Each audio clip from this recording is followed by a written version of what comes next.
जिस करवा चौथ का व्रत करती हो, आज पूरा विश्व भारत भूमि की सभ्यता और संस्कृति और सनातन धर्म को रखने वाली मेरी माताएं आज भारत के सनातन धर्म को, संस्कृति को, सभ्यता को, संस्कारों को जीवित रखने वाली है ये भारत की माताएं, जो अपने पति की लंबे उम्र के लिए करवा चौथ का व्रत रखती है। जरा विचार करिए,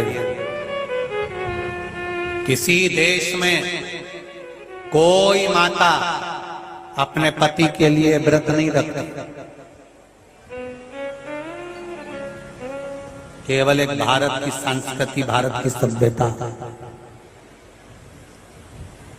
एक देश में हमारे यहाँ के भारत के कोई महाराज घूमने के लिए संत गए, उन्होंने देखा कि एक पति मर गया था और पत्नी उनकी कब्र पे पंखा कर रही थी। तो संत को लगा कि ये नारी तो हमारे भारत की नारी से भी बड़ी नारी है।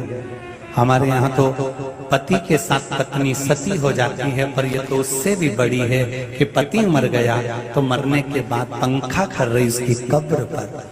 तो पूछा संत ने उस नारी से, माँ मैं आपको प्रणाम करता हूँ, आप तो हमारे भारत की भूमि से भी बड़ी नारी हो। हमारे यहाँ नारी पति के साथ सती हो जाती है, पर तुम तो उससे भी बड़ी हो कि पति मर गया तो उसकी कब्र पर पंखा कर रही हो। नारी बोली, महाराज हम पति को कब्र पर पंखा इसलिए कर रहे हैं क्योंकि हमारे यहाँ का नियम है, जब तक पति की कब्र सूखती नहीं तब तक हम दूसरी शादी नहीं कर सकते, इसलिए हवा दे दे कर सूखा। महाराज जी अपना सिर खुजाते खुजाते वापिस। भारत भारत मेरा हिंदुस्तान, मेरा हिंदुस्तान ये कोई साधारण नहीं। जिस करवा चौथ के व्रत को आप कर रही हो, 3 बंधनों का मूल तत्व हमारे शास्त्र कहते हैं। पहला, 3 जगह पर नारी ने अपनी साड़ी के पल्लू को फाड़कर, धागे को खींचकर 3 जगह पर रक्षा करिए। जरा ध्यान दीजिएगा। कोई आपसे पूछे कि ये करवा चौथ कहां से प्रकट हुई तो आप बताने में पीछे मत कीजिए। पहला, द्रौपदी ने साड़ी का चीर फाड़ा था और मेरे द्वारिकाधीश के हाथ में बांधा था उनकी रक्षा के लिए। एक बहन अपने भाई की रक्षा के लिए भी अपने चीर को फाड़ कर बांध देती है। दूसरा, सावित्री ने बांधा था। सत्यवान जब प्राण छोड़ दिए थे और उनको मैं यमराज के पीछे जाऊंगी अपने पति के प्राण वापस लाने के लिए, कहीं कोई पशु पक्षी मेरे पति को ना खा जाए, अपनी साड़ी का चीर निकालकर उसकी आंख पर, शरीर पर बांध दिया था कि मेरा पति जब तक मैं आऊं तब तक सुरक्षित रहे। बट वृक्ष की छांव में, इसलिए आज भी नारी बट सावित्री का व्रत करती है।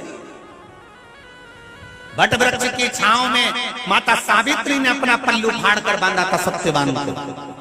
और तीसरे नंबर पर थी माता पार्वती जी की सखी करवा। हरतालिका तीज का व्रत कौन कौन करता है? जरा हाथ उठाओ। करते हो? हरतालिका तीज की कथा में रखिए याद। हरतालिका तीज की कथा में आता है कि माता पार्वती जी अपनी सखियों के साथ वन में चली गई। बोलो जी, सुनी कि नहीं सुनी कथा? 2 सखियां थी, 2 सखियों के साथ माता पार्वती वन में गई थी। कौन थी वो सखी?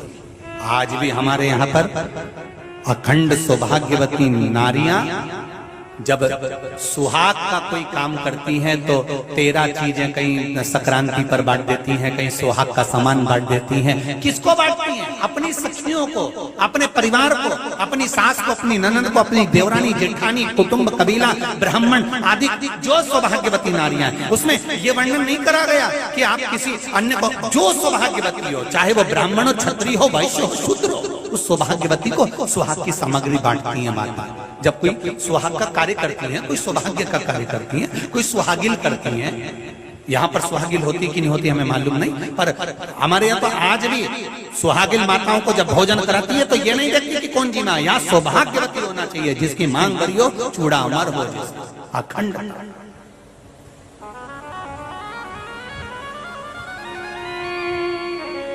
हरतालिका तीज की कथा में 2 सखियों का चरित्र आता है। उसमें एक थी करवा, जो जिसका पार्वती जी की सहेली के रूप में एक जन्म नहीं हुआ। ये करवा माता सती के समय पर भी थी और ये उमा के समय पर भी थी, बस इसका नाम बदलता चले गया। जैसे पार्वती जी का नाम बदलता चले गया, कभी सती, कभी उमा, कभी कात्यायनी, कभी स्कंदा, कभी कुष्मांडा, कभी महागौरी, कभी शारदा, ऐसा नाम बदलता चले गया। उसी तरह इसका नाम धीरे धीरे धीरे धीरे, जो पार्वती जी की उस समय पर सहेली थी, पार्वती मैया का विवाह भगवान विष्णु के साथ पक्का कर दिया तो पार्वती रोने लगी थी। अपनी सहेली से कहा, सखी मेरे पिता ने नारायण के साथ मेरा विवाह पक्का कर दिया, मैं क्या करूं? सखी कहती है, क्यों चिंता करती है, तू क्या चाहती है वो बोल। मैं केवल देवादिदेव महादेव को चाहती हूँ, उनसे स्नेह करती, उनसे विवाह करना चाहती। तो फिर अगर शिवजी को चाहती हो, शिवजी से प्रेम करती हो, तो फिर दूसरे के आगे हाथ जोड़ने से अच्छा है कि महादेव की ही आराधना करो। क्या करना पड़ेगा? चल मेरे साथ, बालू का शिवलिंग बनाएंगे। सुनिए ना हरतालिका तीज की कथा। बालू का शिवलिंग बनाया, खूब पूजन कराई, पार्वती जी ने खाना पीना सब छोड़ दिया, खूब पूजन कराई।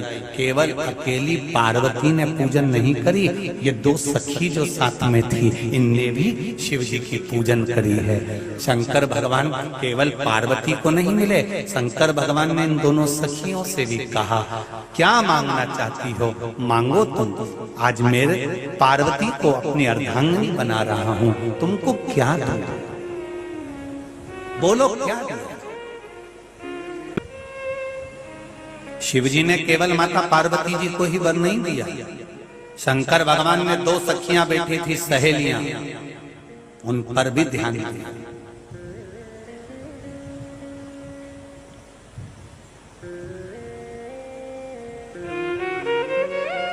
दूल्हा जब आता है, पत्नी के लिए अगर टॉफी लेकर आता है तो पत्नी की जो 2 बेस्ट फ्रेंड होती है ना, जिसका लहंगा पकड़ के चलती है,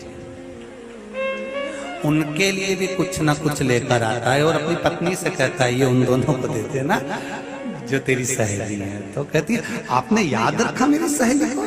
तो ये कहां से सीखा? ये देवादिदेव महादेव से सीखा। शंकर भगवान ने दोनों सखियों से पूछा, तुम्हें क्या चाहिए? एक कहती है, मैं शंकर भगवान आपके चरणों में रहना चाहती हूँ, आपके चरणों में रहना चाहती हूँ, मैं कहीं नहीं जाना चाहती।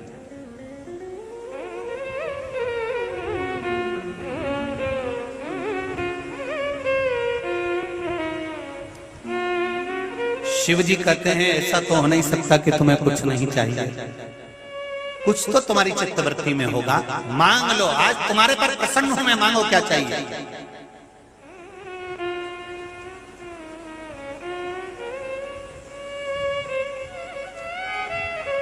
एक कृपा करेंगे आप? बोलिए।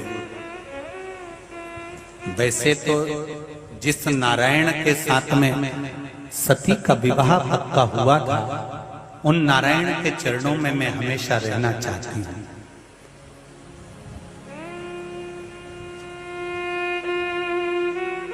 शिवजी ने कहा, तेरे मन में 2 भाव उत्पन्न हो गए, पहले तूने मेरे चरण मांगे, उसके बाद नारायण के चरण मांगे। अर्थात तेरी वृत्ति में कहीं थोड़ा सा खेद उत्पन्न हो गया, इसलिए कुछ क्षण के लिए तेरे भीतर गलत भाव उत्पन्न हो गया था। तुम मृत्यु लोक में जाएगी, मना नहीं है। पिता के घर में जन्म लेगी, मना नहीं।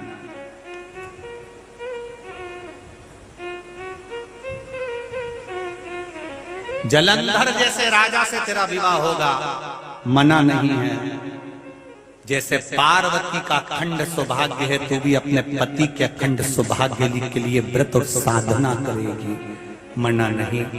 पर तेरा चित्त बाद में तूने नारायण को मांगा है, इसलिए नारायण तेरे साकित्व को तोड़वाएंगे और बाद में तू तुलसी का पौधा बनकर नारायण के चरणों में पड़ी रहे।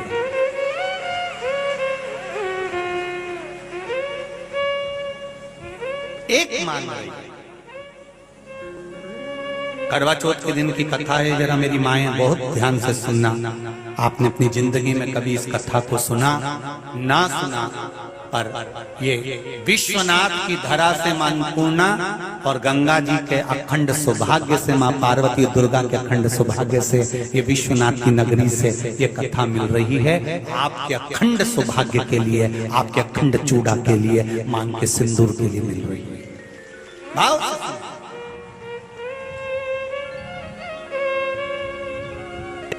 इसीलिए लोग भजन में गा देते हैं ना कभी कभी, गंगा मैया में जब तक पानी रहे। आगे क्या है? मेरे सजना तेरी जिंदगानी, मेरे सजना। हम लोगों ने भजन गाए ना, मेरे सजना तेरी जिंदगानी रहे। एक बार हमने कहा था गाओ, तो एक भाई ने गा दिया, जब तक गंगा मैया में पानी रहे तब तक मेरे दरवाजे पे गाड़ी रहे। इसलिए बड़ा ध्यान रखना, उसमें जिंदगानी है, फोर व्हीलर गाड़ी नहीं है। भजन, अब तुम भजन का भले कुछ भी सोच लो तुम्हारे ऊपर है, पर तुम उसका स्मरण थोड़ा ध्यान रखिए। अब दूसरे की बारी।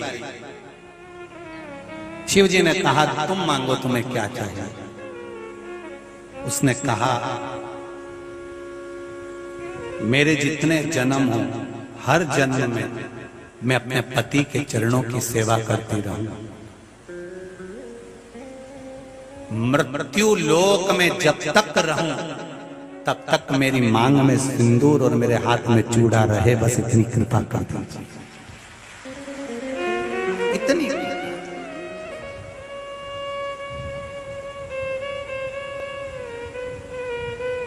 मेरे हाथों में भर भर के चूड़ा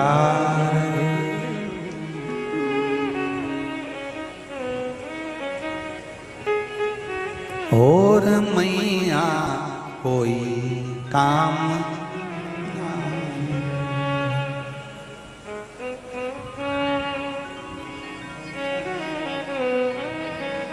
मेरे मस्तक पे, मेरे माथे पे चमचमाती चूनर और मैया कोई काम।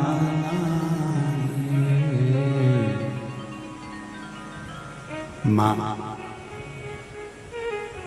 पार्वती जी की सहेली हाथ जोड़कर बैठी है और शिव जी पूछ रहे हैं तुम भी मांग लो, तुमको क्या चाहिए, क्या चाहिए?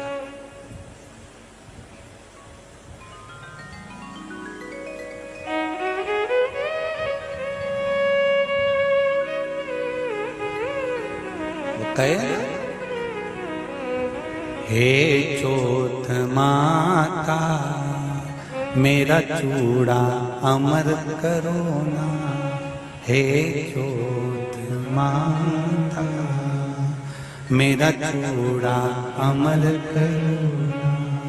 मेरे मांग काहे सिंदूर माँ अमर करो ना मेरा, मेरे मांग काहे सिंदूर माँ अमर करो ना मेरा। हे चौथ माता मेरा मेरा चूड़ा अमर करुणा। हे जोत माता मेरा चूड़ा अमर करुणा। जैसे चांद में है लाली मेरे घर में रहे उजियाली। जैसे चांद में सब गाइए मेरे घर में रहे उजियाली। जैसे चांद में है लाली मेरे घर में रहे उजियाली। जैसे चांद में है लाली मेरे घर में रहे उजियाली। हे जोत माता मेरा चूड़ा अमर करुणा। हे जोत माता मेरा चूड़ा अमर करुणा। हे जोत माता मेरा चूड़ा अमर करुणा। मेरी जोत माता मेरा चूड़ा अमर करुणा। जैसे चांद में है लाली मेरे घर में रहे उजियाली। जैसे चांद में है लाली मेरे घर में रहे उजियाली। जैसे चांद में है लाली मेरे घर में रहे उजियाली। जैसे चांद में है लाली मेरे घर में रहे उजियाली। हे जोत माता मेरा चूड़ा अमर करुणा। हे जोत माता मेरा चूड़ा अमर करुणा। हे जोत माता मेरा चूड़ा अमर करुणा। हे जोत माता मेरा चूड़ा अमर करुणा। तेरी जोत में जगाती दिन रात गीत में गाती। तेरी जोत में दिन रात गीत में गाती। हे जोत माता मेरा चूड़ा अमर करुणा। हे जोत माता मेरा चूड़ा अमर करुणा। हे जोत माता मेरा चूड़ा अमर करुणा। हे जोत माता मेरा चूड़ा अमर करुणा। हे जोत माता मेरा चूड़ा अमर करुणा। हे जोत माता मेरा चूड़ा। बैठ कर भगवान शिव की भक्ति। शिव ने पूछ लिया कि तुम कौन, क्या चाहती हो मांग लो। उसने कहा जितने जन्म मिले मेरे, जितने जन्म, प्रत्येक जन्म में मैं अपने पति के चरणों की सेवा करूं। समय आया एक बार करवा का नाम, उस जो पार्वती जी की सहेली थी उसका नाम करवा पड़ गया। करवा पड़कर एक साधारण परिवार में उसका जन्म था। पति के साथ संग में रह रही थी। पति को थोड़ा शरीर में शिथिलता हो गई थी और वो शिथिलता को देखकर पति को लगी प्यास। जब प्यास लगी तो पानी पीने के लिए पति सरोवर के पास गया। जरा ध्यान देना इस कथन पर। पति गया सरोवर के पास में। कई लोग करवा चौथ की बहुत हंसी उड़ाते हैं, माताओं की बड़ी हंसी उड़ाते हैं। उनसे निवेदन है मेरा, हमारे सनातन धर्म के जितने व्रत हैं, हमारे सनातन धर्म के इस भारत की भूमि से जितने नियम धर्म जितने निकले हैं, जितने व्रत निकले हैं, साधना निकली है, ये साधारण नहीं है। इसलिए बार बार कहते हैं चंदन है इस देश की माटी, तपोभूमि हर ग्राम है, हर बाला देवी की प्रतिमा, बच्चा बच्चा राम है। कोई साधारण नहीं, कोई अब पार्वती जी की वो सहेली का नाम जन्म लेते लेते लेते लेते एक बार करवा पड़ गया। पति थोड़ा सा शिथिल था, शरीर में थोड़ा रोग हो गया था। पानी पीने के लिए सरोवर पर गया। सरोवर में जैसे पानी पीने के लिए गया, एक मगर ने उस पति का पांव पकड़ लिया।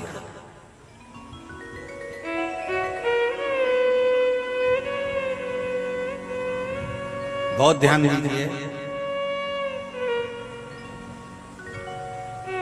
हनुमान जी की सेवा करने से राम जी मिल जाते हैं, ध्यान देना जरा।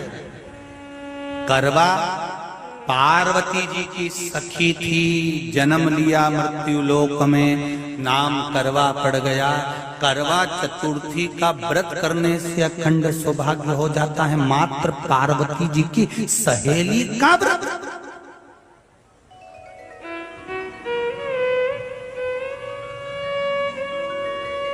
विचार करिए कितना कितना भाव।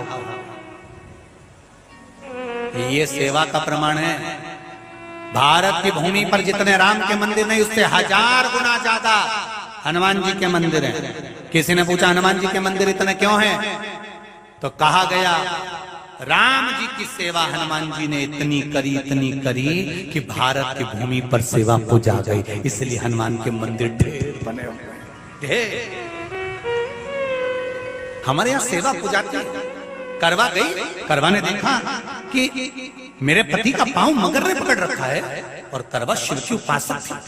करवा शंकर की उपासक, और शंकर भगवान से ज्यादा करवा माता पार्वती जी की उपासक थी, क्योंकि पार्वती जी की सहेली थी।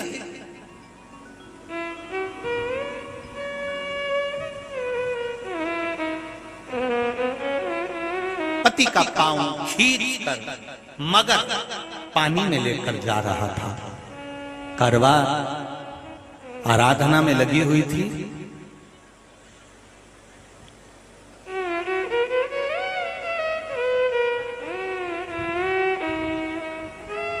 केवल करवा ने मिट्टी का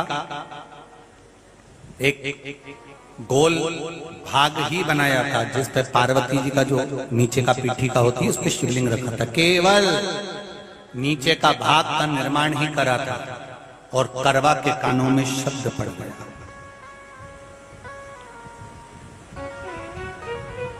करवा के कानों में शब्द पड़ गया, पति के चीखने की आवाज आई। करवा दौड़ पड़ी।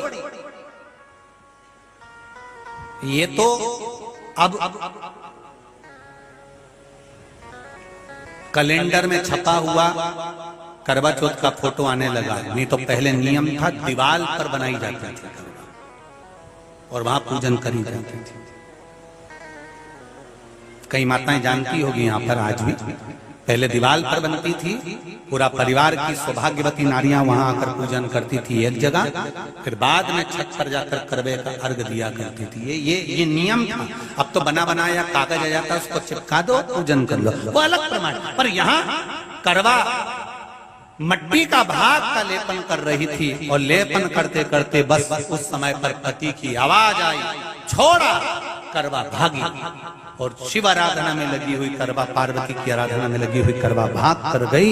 पति को देखा तो मगर खींच कर ले जा रहा था। करवा ने अपना चीर फाड़ कर मगर की पूंछ को पकड़ कर खींचा, और कितना सात्विकता में बल होगा जरा विचार करना कि मगर को खींच कर वृक्ष के नीचे ले गई, और वृक्ष के नीचे नहीं जा पाई तो वहीं पर घाट के ऊपर घास लगी हुई थी। इसलिए आज भी करवा चौथ के व्रत में आपने देखा होगा कुछ सलाखें, कुछ घास आपको मिल जाती है। उससे एक घास से, मात्र एक घास, एक घास से उसने उस मगर को बांध दिया। मगर हिल नहीं पाया। यम के दूत आ गए इसके पति को मौत के ग्रास ले जाने के लिए। यम के दूत। करवा ने पूछा तुम कौन हो, कैसे आना हुआ? यमदूत कहते हैं तुम्हारे पति का आज अंतिम दिन है, अंतिम समय, अंतिम पल है, ये मरेगा। करवा कहती अगर मारना है तो इस मगर को मारो जिसने मेरे पति का पांव पकड़ रखा। प्राण छोड़ना है तो इस मगर के छोड़िए, मेरे पति के तो प्राण आप ले जा नहीं सकते। करवा हम अपने नियम को नहीं बदल सकते। तेरे पति की अंतिम सांसें हैं, वो मरेगा। मगर को अभी नहीं मरना है, मगर अभी कम से कम 9 महीना और जीवित रहेगा। इसका हमारे पास लेख है। करवा कहती है ऐसा हो। यमदूत खड़े हैं, ले जाने दे नहीं रही। क्रोध आ गया करवा को, हाथ में जल उठाया, अगर एक यमदूत भी मेरे पति को उठाकर ले जाता है तो मैं शिव भक्त माता पार्वती जी की भक्त करवा आपको श्राप दे दूंगी। सब दौड़ पड़े, यमराज के पास चले गए। यमराज ने पूछा तुम दौड़ कर आए हो, क्या हुआ? यमराज पूछते हैं, दूत कहते हैं वो करवा अपने पति को नहीं लाने दे रही। यमराज वहां कर खड़ा हो जाता है, करवा को समझाया, करवा तेरे पति के प्राण जा चुके हैं, तेरा पति अब मरने वाला है, अंतिम क्षण इसको ले जाने दे, इसका आज आखिरी दिन है, मगर को ले जा पर मेरे पति को नहीं। मान नहीं पाया। यमराज जब क्रोध पर अड़ गया तब करवा को क्रोध आया और क्रोध में आकर जल लेकर करवा ने श्राप देना चाहा यमराज को। यमराज चरणों में पड़ गया, रेन दे करवा, मैं तुझे वर देता हूँ, आज चतुर्थी का दिन है, तेरे पति को मैं जीवन दान देता हूँ। आज के दिन जो तेरे नाम से व्रत धारण करेगा उसका खंड सौभाग्य स्वयं यमराज करेगा, स्वयं। ये वो करवा चौथ का व्रत है।